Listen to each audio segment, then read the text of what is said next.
بسم اللہ الرحمن الرحیم۔ السلام علیکم۔ میں ہوں ڈاکٹر ضیاء اللہ خان غازی۔ امراض اور ان کے علاج کے بارے میں ہم روز مختلف قسم کی ویڈیوز بناتے ہیں جس میں آپ کے لیے انفارمیشن ہوتی ہے کہ کس طریقے سے مختلف امراض کی مختلف ہومیوپیتھک ادویات استعمال کریں۔ ادویات کے سائیڈ افیکٹ سے محفوظ رکھنے کے لیے ہومیوپیتھک طریقہ علاج ہی بہترین طریقہ علاج ہے۔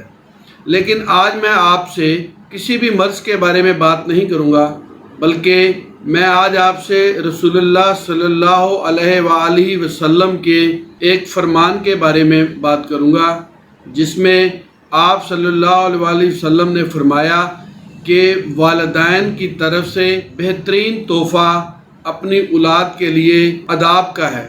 یعنی اگر آداب ماں باپ اپنے بچوں کو بہترین سکھاتے ہیں تو یہ والدین کی طرف سے ایک بہترین تحفہ ہے۔ یہ روایت ترمذی شریف میں حضرت ایوب بن موسیٰ کے والد اور انہوں نے اپنے دادا سے سن کے روایت کی ہے۔ اسی سلسلے کے اندر بچوں کی تربیت کے معاملے میں آج آپ کو 10 ایسی چیزیں بتاؤں گا، اگر ان کے اوپر عمل کر لیا جائے، یہ وہ تمام احادیث کا مجموعہ ہے جو والدین اپنی اولاد کو سکھاتے ہیں تاکہ ان کے اندر آداب اور معاشرتی آداب آ جائیں، رہن سہن کے آداب آ جائیں۔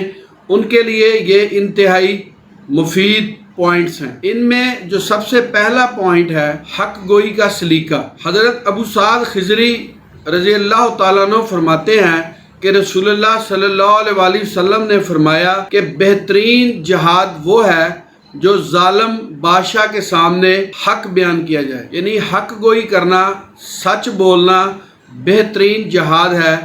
یہ حدیث بھی ترمذی اور داؤد شریف کے اندر آئی ہے۔ اور جو دوسرا پوائنٹ یہاں پہ انتہائی اہم ہے وہ ہے نیت کا درست ہونا۔ یعنی کسی بھی اعمال کے اندر اپنی نیت کو اگر درست کر لیا جائے تو وہ عمل چاہے چھوٹا ہو چاہے بہت بڑا ہو تو اس کا اجر و ثواب بے انتہا ملتا ہے۔ حضرت عمر بن خطاب رضی اللہ تعالیٰ عنہ سے مروی ہے کہ رسول اللہ صلی اللہ علیہ وآلہ وسلم نے فرمایا کہ تمام اعمال کا دار و مدار نیتوں کے اوپر ہے۔ انسان کو وہی چیز ملتی ہے جس کی وہ نیت کرتا ہے۔ یہ بھی مسلم شریف کی ایک حدیث تھی جو میں نے آپ کے سامنے بیان کی۔ نیت کا درست ہونا اعمال کے مقبول ہونے کا پہلا درجہ ہے۔ اب میں آپ کو اس کا تیسرا پوائنٹ بتاتا ہوں کہ جب نیت درست ہو جاتی ہے کسی بھی اعمال کے لیے تو انسانی ذہن کے اندر مختلف قسم کے وسوسے اور خیالات آنا شروع ہو جاتے ہیں جو کہ اس کو راستے سے بھٹکاتے ہیں۔ حضرت ابو ہریرہ رضی اللہ تعالی عنہ سے روایت ہے کہ رسول اللہ صلی اللہ علیہ وآلہ وسلم نے فرمایا کہ میری امت کے دلوں کے اندر وسوسے اور خیالات کو اللہ تعالیٰ نے معاف فرما دیا ہے۔ اس پر کوئی مواخذہ نہیں ہوگا جب تک کہ وہ اپنے خیالات کو عملی جامہ نہ پہنا دے، یعنی کہ ان خیالات کے مطابق جب تک وہ کوئی اعمال سرزد نہ کرے اس کو خیالات کے اوپر کوئی پکڑ نہیں ہوگی۔ یہ حدیث بھی مسلم شریف کے اندر آئی ہے۔ اپنے ہاتھ سے کمانا انبیاء علیہ السلام کی سنت ہے۔ حضرت مقدام بن کرب رضی اللہ تعالیٰ عنہ سے روایت ہے کہ رسول اللہ صلی اللہ علیہ وآلہ وسلم نے فرمایا کہ جو کھانا آدمی اپنے ہاتھ سے کما کر کھائے اس سے بہتر کھانا کوئی نہیں، اور فرمایا کہ حضرت داؤد علیہ السلام بھی اپنے ہاتھوں سے ہی کما کر کھاتے تھے۔ یہ روایت بھی بخاری شریف کے اندر آئی ہے۔ اب اس کے چھٹے پوائنٹ کی طرف چلتے ہیں، یعنی کہ کھانا کھانے سے پہلے ہاتھ کا دھونا۔ کھانا کھانے سے پہلے ہاتھ اور منہ کا دھونا غربت کو دور کرتا ہے، اور کھانا کھانے کے بعد ہاتھ اور منہ کا دھونا موٹاپے کو دور کرتا ہے۔ یہ خاص پوائنٹ ہے جو آپ نوٹ کیجئے۔ وضو کی 3 قسمیں بیان کی گئی ہیں۔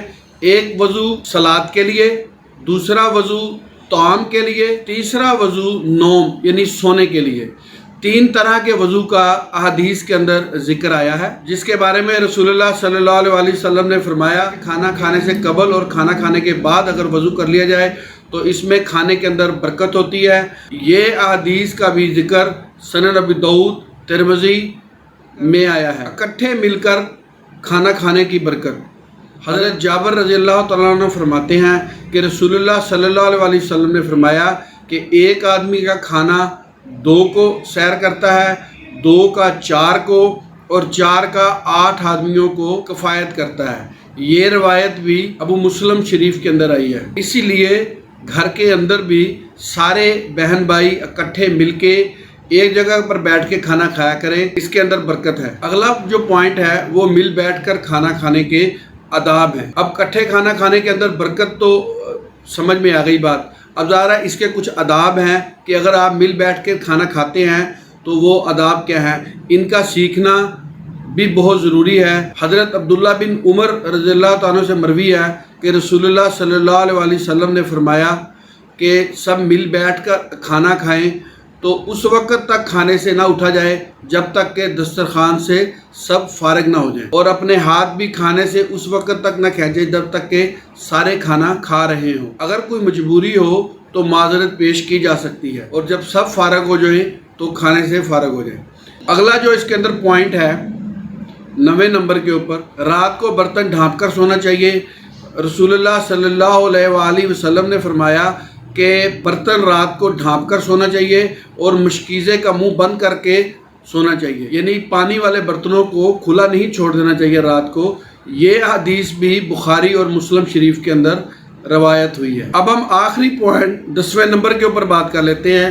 یہ انتہائی اہم ہے۔ جب آپ نے اولاد کی تربیت کی اور سب چیزیں اولاد کو سکھائی تو جیسے گھر کے اندر کے آداب ہیں اسی طرح کچھ معاشرتی آداب بھی ہیں کہ معاشرے کے اندر کیسے یعنی کہ ہمسایوں کے ساتھ سلوک کرنا ہے۔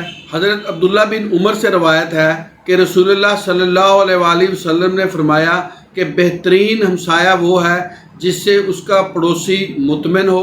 آپ صلی اللہ علیہ وآلہ وسلم نے فرمایا کہ جو شخص روز جزا پر ایمان رکھتا ہو وہ اپنے ہمسائے کی عزت کرے۔ اور ایک حدیث میں آیا ہے کہ آپ صلی اللہ علیہ وآلہ وسلم نے فرمایا کہ جبرائیل علیہ السلام نے مجھے ہمسائے کے حقوق کے بارے میں اس حد تک بتایا کہ مجھے گمان ہوا کہیں اللہ تعالیٰ نے وراثت میں ہمسائے کا حق رکھ دیا۔ ایک اور حدیث کے اندر آپ صلی اللہ علیہ وسلم نے فرمایا کہ جن 2 آدمیوں کا مقدمہ قیامت کے دن پیش کیا جائے گا ان میں دونوں ہمسایوں کا آپس کے اندر مقدمہ پیش کیا جائے گا۔ یہ تمام 10 پوائنٹس جو میں نے آپ کے سامنے رکھے ہیں یہ اولاد کی تربیت کے لیے انتہائی اہم ہے، یعنی گھر کے اندر بچوں کے اندر سلوک ہو، ساری فیملی کے اندر سلوک ہو، پھر اس کے بعد اپنے ہمسایوں کے ساتھ سلوک ہو۔ جب ہم اپنی اولاد کو اس قسم کا تحفہ دیں گے تو یقیناً اولاد نیک صالح بھی ہوگی اور اس سے اچھے معاشرے بھی بنیں گے۔ معاشرے کی تربیت کے لیے سب سے پہلے گھر کے اندر تربیت کا کرنا بہت ضروری ہے۔ آج ہم معاشرتی طور پر انتہائی نیچے گر چکے ہیں اور ہر دوسرے آدمی کے اوپر تنقید کرتے ہیں کہ اس کا حسن سلوک اچھا نہیں ہے یا وہ معاملات کے اندر اچھا نہیں ہے، جبکہ اس کی جو بنیاد ہے وہ ہمیں اپنے گھروں کے اندر ڈالنی چاہیے۔ جب ہم اپنی اولاد کی صحیح تربیت کریں گے، ان کو صحیح سکھائیں گے، ان کو لے کے جائیں گے، ان کو یہ طریقہ کار سمجھائیں گے، آداب کے بارے میں بتائیں گے تو یقیناً وہ معاشرے کے اندر ایک اچھا کردار ادا کر سکیں گے اور ایک اچھا انسان بن کے رہیں گے۔ بہت شکریہ، اپنا خیال رکھیے گا، اللہ حافظ۔